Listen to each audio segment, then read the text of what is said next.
William Marion Branham, 1909 à 1965, était prédicateur chrétien américain. Reconnu comme l'un des plus grands messagers du mouvement pentecôtiste et le précurseur du message de l'heure pour le XXe siècle. In the name of Jesus. Amen. Papa, in the name of Jesus, I command you, get up. Il est né le 6 avril 1909 à Louisville, Kentucky, dans une famille modeste et pieuse. Dès son enfance, Branham a vécu des expériences spirituelles profondes, notamment des visions et des rêves prophétiques qui annonçaient sa vocation divine. Lady, Jesus makes you completely whole.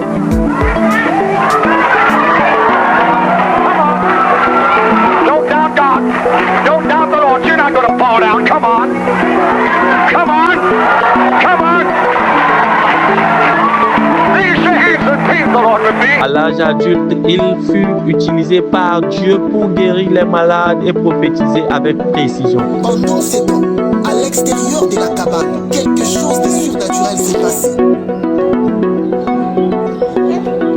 Un oiseau rouge-gorge s'est aperçu de la colonne des feux de cette lumière surnaturelle.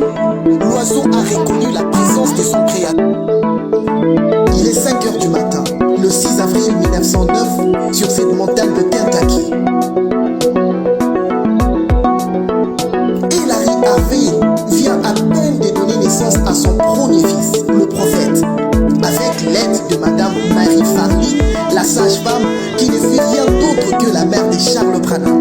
Charles Branham, très excité de la naissance de son premier fils, il va l'appeler William, qui se coupe en billes chez les Irlandais. Charles, penses-tu donner quel nom à notre bébé? Je vais l'appeler William Marion Branham.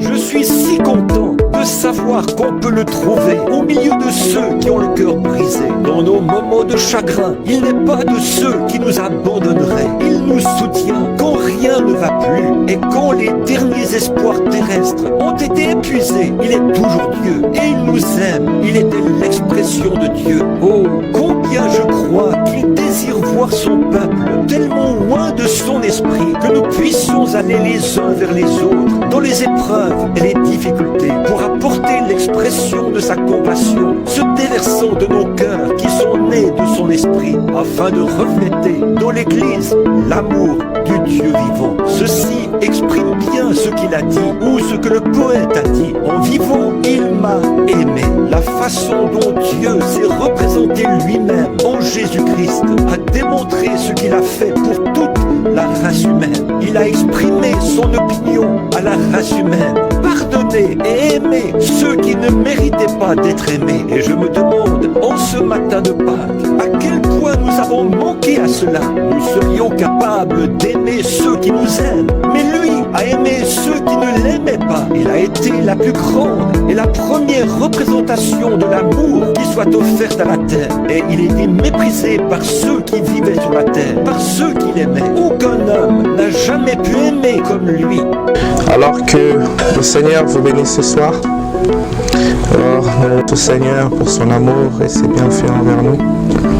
Et ce soir, nous nous retrouvons encore une fois pour cette série de réunions spéciales sur le témoignage de la vie de notre prophète, les dons de Dieu à cette génération, William Branham. Alors, que Dieu soit béni. Mona, donc vous voyez, elle dit qu'elle était tellement choyée de l'amour de ses grands frères et spécialement de l'amour de son grand frère qui était le prophète. Alors, elle parle de souvenirs qu'elle a eu. Et parmi les souvenirs qu'elle a, c'est quand elle avait 5 ans. Et elle dit à l'époque, Branham Tabernacle était juste en fin construction et c'était Noël.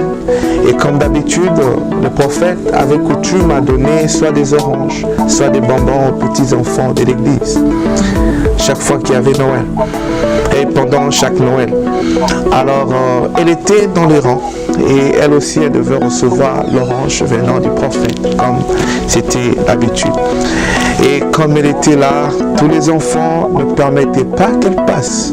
Elle devait attendre sur la lune, la queue, et elle était la dernière sur la ligne. Elle attendait jusqu'à ce que tout le monde, tous les autres enfants soient passés. Et parce que c'était de la famille Branham, elle ne pouvait qu'attendre. Et elle était là, elle raconte, c'est parmi les vieux souvenirs qu'elle a eu. Et tout de suite, son père débarque. Et comme elle aussi l'avoue, il dit, vous savez, papa avait coutume de boire. Et certainement qu'il allait, comme elle dit, il buvait. Et ces jours-là, elle était entrefait la queue. Elle s'imagine que son père avait bu. Et alors qu'elle était dans la ligne, là, et faisant la queue, elle était en arrière, tout le monde. Son père vient juste la prendre, pouf, la débarque, la prend, elle la transporte, il l'amène, elle arrive auprès de Frère Branham, qui lui donne une orange, et puis elle rentre. Et les autres enfants étaient là, sidérés, à regarder comment le père de Frère Branham agissait. Voilà, ce sont des souvenirs. Et elle dit, quand elle a eu 10 ans, le Frère Branham l'a baptisé. L'accident du prophète William Branham fut provoqué par ces groupes de jeunes adolescents hispaniques qui étaient en train de consommer de la bière et de s'enivrer cette nuit du 18 décembre 1965 dans la petite ville de Friona dans le Texas. Il est 19h lorsque la voiture du prophète ainsi que de son fils Billy Paul entre dans l'autoroute 60 du Texas. Alors la foi m'a demandé, aimerais-tu voir juste au-delà du rideau? J'ai répondu, ça m'aiderait tellement. Pendant ces temps, ces groupes de délinquants roulaient à contresens et s'avançaient en pleine autoroute 60 de Friona. Le prophète William Branham s'est dirigé vers la ville de Jeffersonville pour ses vacances de fin d'année, mais aussi pour apporter un message très profond qu'il avait minutieusement préparé, intitulé « Sur les traces du serpent ». Pendant qu'il s'avance sur l'autoroute 60 avec sa Ford, sa station Ford Wagon, la Chevrolet de son fils Billy Paul va le dévancer en grande vitesse. Quelques instants après avoir dépassé la voiture du prophète, Billy Paul va échapper de justesse à la voiture de ces jeunes hommes ivres qui roulaient à contresens. Le conducteur ivre au volant de cette voiture fit un jeune homme du nom de Santiago Luis Ramos. Billy Paul eut la chance de l'éviter de justesse. Mais le prophète avançait aussi à vive allure. Il va constater devant lui un seul phare allumé qui fonçait droit vers lui. Dans un premier temps, il va s'imaginer qu'il s'agissait tout simplement d'une motocyclette.